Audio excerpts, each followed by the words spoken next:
Hello friends, welcome to Anita MBM GK tricks. I hope आप सभी अच्छे होंगे, स्वस्थ होंगे। फ्रेंड्स, अगर आप चैनल पर पहली बार विजिट किए हैं, चैनल को सब्सक्राइब, वीडियो को लाइक से जरूर कर लेना ताकि आने वाली हर अपडेट आप सभी को मिलती रहे। आप सभी को पता होगा, इस चैनल के माध्यम से जो भी जानकारी दी जाती है पूरी तरह से ऑथेंटिक होती है एंड विद प्रूफ होती है। बीपीएससी टीआरई 3.0 से रिलेटेड कुछ महत्वपूर्ण इन्फॉर्मेशन है आप सभी के लिए। ठीक है, मैं कल जो है वीडियो नहीं बना पाई थी आप लोगों के लिए, वैसे कल अपडेट आ चुकी थी। ओके, लेकिन आज जो है वो बहुत महत्वपूर्ण अपडेट है आप सभी के लिए। जो बीपीएससी के पूर्व चेयरमैन थे अतुल प्रसाद जी, उन पर एफआईआर दर्ज कर दी गई है, जो कि मैंने आपको कल भी बताया था। तो यह एफआईआर दर्ज हुई है पेपर लीक को लेकर। इसका फाइनली निर्णय क्या निकल कर आया है, इसको लेकर हम बात करेंगे। साथ ही साथ टीआरई 3 का जो एग्जामिनेशन पैटर्न है उसमें क्या बदलाव हुआ है फ्रेंड्स, क्योंकि आप सभी के बहुत सारे कमेंट्स आ रहे थे कि क्या मैम सच में बदलाव हुआ है, तो मैं वो आपको बताने वाली हूँ क्या क्या बदलाव किया गया है पैटर्न में।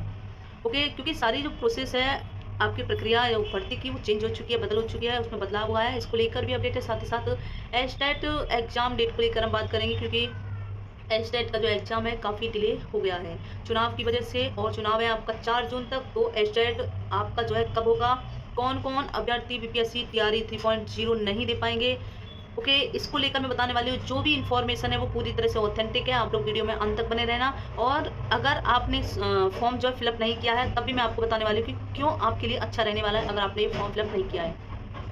एंड जो ओवर एज वाले कैंडिडेट्स हैं उनके लिए सबसे महत्वपूर्ण ये वीडियो रहने वाली है, इसलिए आप अपने फ्रेंड्स को शेयर करना जो भी कैंडिडेट्स ओवर एज वाले हैं और जो फॉर्म फिलअप नहीं कर पाए थे। ठीक है, सारी चीज़ें मैं आपको क्लियर करूंगी फ्रेंड्स। आपने फॉर्म फिलअप कर भी दिया है तो कुछ चीज़ें ऐसी हैं जिन्हें आपको ध्यान में रखना है। अगर वो चीज़ें आप ध्यान में नहीं रखते हैं तो प्लीज़ आप जो है एग्ज़ाम मत दीजिएगा, क्योंकि आपका जो अटेम्प्ट है फिर वो फालतू चला जाएगा, क्योंकि एग्जाम देने के बाद भी आपको बाहर कर दिया जाएगा वहाँ से। तो इसको लेकर भी एक लेटेस्ट अपडेट है जो भी हम जानेंगे। साथ ही साथ सप्लीमेंट्री रिजल्ट को लेकर फ्रेंड्स, क्योंकि आप जानते हैं टीआरई 1 का सप्लीमेंट्री रिजल्ट आया था, लेकिन टीआरई 2 का सप्लीमेंट्री रिजल्ट नहीं दिया गया, बल्कि टीआरई 1 में भी सप्लीमेंट्री रिजल्ट में भी धांधली हुई है, गड़बड़ी हुई है। इसको लेकर भी पटना हाई कोर्ट में एक याचिका जो है दायर की गई है। जी हाँ, और इसकी हियरिंग भी हो चुकी है, वो मैं आपको बताऊंगी। साथ ही साथ अभी जो टीआरई 2 का सप्लीमेंट्री रिजल्ट है वो तो इन्होंने दिया नहीं है, इसको लेकर भी एक न्यूज़ आई है। तो चलिए सारी चीज़ें हम डिटेल में जान लेते हैं, आप लोग बस वीडियो में अंत तक बने रहिएगा। ओके, सबसे पहले हम बात कर लेते हैं फ्रेंड्स, आपकी जो एफआईआर दर्ज की गई है, ठीक है, वो भी किसके लिए, अतुल प्रसाद जी के लिए। उनके ऊपर एफआईआर दर्ज की गई है वो इसलिए क्योंकि एक जो स्टूडेंट है उनके पास खुद प्रूफ है, और उन्होंने ये भी बोला है कि मेरे पास सारे प्रूफ हैं, मोबाइल नंबर मेरे पास है, जो भी कॉल की गई थी, जो भी कॉल की गई थी यानी कि अतुल प्रसाद जी से, उनसे रिलेटेड सारे साक्ष्य उस कैंडिडेट्स के पास हैं। ठीक है, वो जो स्टूडेंट्स हैं ना, उनका ये कहना है कि उनके द्वारा एफआईआर दर्ज फाइल कर दी गई है। अब वो एयू की जो टीम है फिर से जांच पर लग गई है फ्रेंड्स। और एक चीज़ आप ध्यान रखिएगा कि यह कौन से वाले टीआर की बात हो रही है। ये जो एफआईआर फाइल हुई है ये टीआरई 1 और टीआरई 2 की बात हो रही है। ठीक है, क्योंकि आप जानते हैं कि उस टाइम पर जो हमारे चेयरमैन थे बीपीएससी के वो अतुल प्रसाद जी थे, और उन्हीं के ऊपर यह आरोप लगाया गया है। आप इस तरीके से इसको समझ सकते हैं। तो देखिए, स्टूडेंट का कहना था कि जो भाषा अहर्ता इन्होंने समाप्त करी थी, एग्जामिनेशन के दिन ही जो है भाषा अहर्ता को समाप्त किया गया था, और जो टाइमिंग थी एग्जाम की वो भी चेंज कर दी गई थी।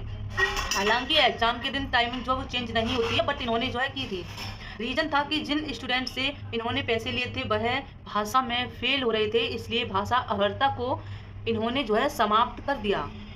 उस समय जो है एफआईआर फाइल नहीं की गई थी, और फाइल में साफ साफ लिखा है कि जो मैंने आपको फाइल कल दिखाई थी, आपने देखा होगा, एक वीडियो मैंने आपको प्रोवाइड की थी। दूसरा, एग्जामिनेशन की टाइमिंग को लेकर भी इन्होंने बदलाव किया था, जो भी कैंडिडेट्स हैं उनके द्वारा बताया जा रहा था, और इन्हीं प्रूफ को लेकर एओयू की टीम जो है लगातार जांच में। अब सारी चीज़ें जो खुलने वाली हैं फ्रेंड्स, टीआरई 1 में क्या हुआ था, टीआरई 2 में क्या हुआ था, क्योंकि आप समझ सकते हैं यह बात सच निकली है। अगर देखिए अतुल प्रसाद जी यहाँ पर खुद शामिल थे, तो आप सोच सकते हैं कि टीआरई 1 और टीआरई 2 का जो पेपर छपा था, जिस प्रिंटिंग प्रेस से जो है सेम वही प्रिंटिंग प्रेस से आपका टीआरई 3 का भी पेपर छपा था, जो कि खुद कटघड़ी में था।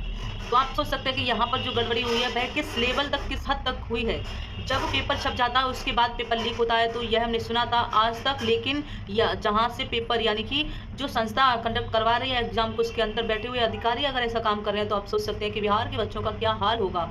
एंड अदर स्टेट के जो कैंडिडेट्स हैं वो भी उसमें शामिल हो।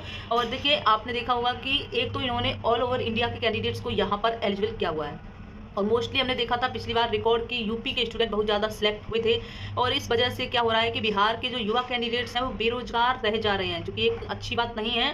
ठीक है सर, यानी कि बिहार में जनता मतलब सरकार को चुने और बाहरी कैंडिडेट्स आकर नौकरी ले लें। सबसे बड़ी बात तो यह है कि एज में भी इन्होंने रिलैक्सेशन नहीं दिया है, क्योंकि टीआरई 1 में दिया था, टीआरई 2 में दिया था, सॉरी 1 में नहीं दिया था, टीआरई 2 में दिया था, क्योंकि काफ़ी सारे कैंडिडेट्स इस वजह से फॉर्म फिलअप नहीं कर पाए हैं, जो कि नोटिफिकेशन के अकॉर्डिंग मैं आपको बता रही हूँ, नोटिफिकेशन के अकॉर्डिंग ये जो है एलिजिबल नहीं है, ओवर एज वाले।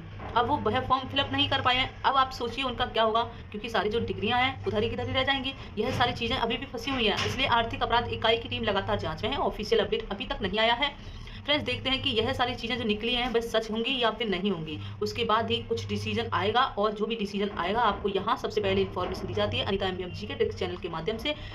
ठीक है, जो भी अगर देखिए ये बात सच निकली तो टीआरई 1 टीआरई 2 कैंसिल हो जाएगा। तो फ्रेंड्स देखिए, कैंसिल नहीं हो सकता है, क्योंकि ऐसा होता है कि जैसे कोई एग्जाम हो गया है, वहाँ पर ज्वाइनिंग भी हो गई है लोगों की, अब वो पढ़ाने भी लग गए हैं। तो आप सोचिए कि इस कंडीशन में पेपर कैंसिल नहीं हो सकता है, इम्पॉसिबल है, आप ये समझ के चलिए। हाँ, अगर एक्सट्रीम कंडीशन हो गई, बहुत इस लेवल में कि जो प्रूफ मिल जाए, इस लेवल पर बहुत ज़्यादा प्रूफ मिल जाए, तो इस बारे में सोचा जा सकता है, लेकिन डायरेक्टली पेपर कैंसिल नहीं हो सकता है।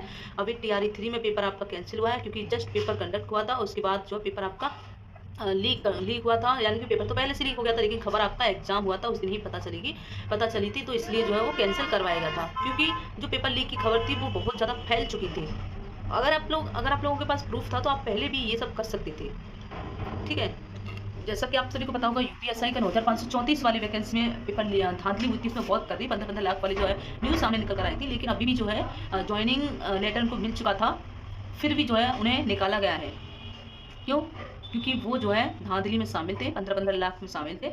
ओके फ्रेंड्स, तो ये आपको समझ में आ गया होगा। एंड अब मैं आपको बता देती हूँ कि जो आपका एस्टेट का एग्जाम होगा वो कब होने वाला है। एस्टेट का एग्जाम अभी देखिए चुनाव के बाद ही ये संभव है। हमने आपको बताया था कि अप्रैल लास्ट में होगा, बट क्या है कि अगर बीपीएससी की तरफ से कोई ऑफिशियल अपडेट नहीं आ रही है तो एक संभावित तिथि जो है बता दी जाती है, लेकिन यहाँ पर एक ऑथेंटिक जो है नोटिस जारी नहीं किया जा रहा है। तो अभी आप मानकर चलिए कि आपका जो एग्जाम होगा वो चुनाव के बाद ही संभव है, क्योंकि अभी जो है एओयू की जो टीम है वो लगातार जांच कर रही है, अपने जो भी जांच का प्रोसेस है वो पूरा करेंगी। लेकिन आपका जो पेपर लीक है वो टीआरई 2 का आपका हुआ था, ये कैंडिडेट्स का मानना है, जिन कैंडिडेट ने भी इस एग्ज़ाम को दिया था। ओके, लेकिन आपका एग्ज़ाम जो है कैंसिल होना ये मुश्किल लग रहा है यहाँ पर, क्योंकि देखिए इसमें अगर कोई चीज़ 100% है तो उसमें सभी गलत नहीं होते हैं। ओके, ऐसा होता है कि अगर मान लीजिए कि 100% है कुछ चीज़, तो उसमें आप समझ सकते हैं 70% अगर धांधली वाले भी हुए तो 30% उसमें कुछ मेहनती कैंडिडेट्स होते हैं, तो ये उनकी लाइफ के लिए सबसे बड़ा जो है एक निर्णय हो सकता है। तो यहाँ पर आपका जो भर्ती है वो रद्द नहीं की जाएगी, इसलिए आप लोग परेशान ना हो। लेकिन हाँ, जो धांधली में शामिल हुए होंगे उनको बाहर निकाला जा सकता है। लोग सिर्फ और सिर्फ अपनी स्टडी पर फोकस करिए, क्योंकि आज जब आपका एग्जाम आपके लिए टाइम मिल रहा है टीआरई 4 में, अगर आपने कोई भी पहले से तैयारी नहीं की है, पीवाईक्यू नहीं लगाए हैं, कोई भी प्रीवियस ईयर कोर्सेस नहीं लगाए हैं, तो आप जो है अब कर सकते हैं। आपके लिए एक अच्छी अपॉर्चुनिटी है ये। अगर ये सोचिए, अगर आपको टाइम मिला है तो वाकई में आप जो है एक सीट अपनी हासिल कर सकते हैं। आपको तो पढ़ने का मौका मिल रहा है ना, तो आपको ये नहीं है कि टीआरई बनाई जल्दी, टीआरई 2 आई जल्दी और रॉकेट की तरह सारी वैकेंसी चली जाए, फिर आपके अटेम्प्ट्स कहाँ जाएंगे? क्योंकि आप 5 अटेम्प्ट्स दे सकते हैं, हर लेवल पर आपके 5 अटेम्प्ट्स होंगे। तो आप क्या चाहते हैं कि भाई जल्दी से पेपर की डेट आ जाए और हम एग्ज़ाम दे आए, जैसा हमको पढ़ा है हमने वैसा ही दे आए। देखिए, अगर आपकी गवर्नमेंट सीट है तो ये नहीं कि आप किसी एग्जाम के लिए तैयारी कर रहे हैं कि हमें पास होना चाहिए। अगर आपको एक सीट लेनी है तो आपको इसके लिए अपनी प्रिपरेशन करते रहनी है। बट मैं आपको बता दूं, जो भी ओवरेज वाले कैंडिडेट्स हैं उनके लिए एक अच्छा जो है यहाँ पर ये मौका है कि आपका जो केस है वो पटना हाई कोर्ट में गया है, तो कुछ ना कुछ आपके लिए निकाला जाएगा, इसका हल निकाला जाएगा कि आखिरकार क्यों हमें जो है टीआरई 3 में नहीं बैठने दिया गया है, हमें क्यों एज रिलैक्सेशन नहीं दिया गया है। जब टीआरई 2 में एज रिलैक्सेशन मिला था तो हमने क्या किया जो हमें नहीं दिया गया है। ओके, सो फ्रेंड्स, जानकारी अच्छी लगी हो शेयर जरूर करना, ताकि आने वाली हर अपडेट आपको मिलती रहे। तो ये अपडेट है आज की आपके लिए। रोज वीडियो बनाना मेरे लिए भी अच्छा नहीं है, ठीक है, क्योंकि मैं भी अभी जो है अपनी पढ़ाई कर रही हूँ। तो जो भी मुझे अपडेट मिलती हैं या मेरी जो मुझे लगता है कि हाँ इस टॉपिक पर मुझे वीडियो बनानी चाहिए, तो वो मैं आपको प्रोवाइड करती हूँ। आप लोग चैनल पर बने रहिएगा, और अभी जो है कुछ 1-2 चैनल को सब्सक्राइब कर सकते हैं, तो उनकी मर्जी है, आप लोग कहीं भी देखिए, ये तो न्यूज़ है, किसी भी न्यूज़ चैनल से आप जुड़ सकते हैं। ओके।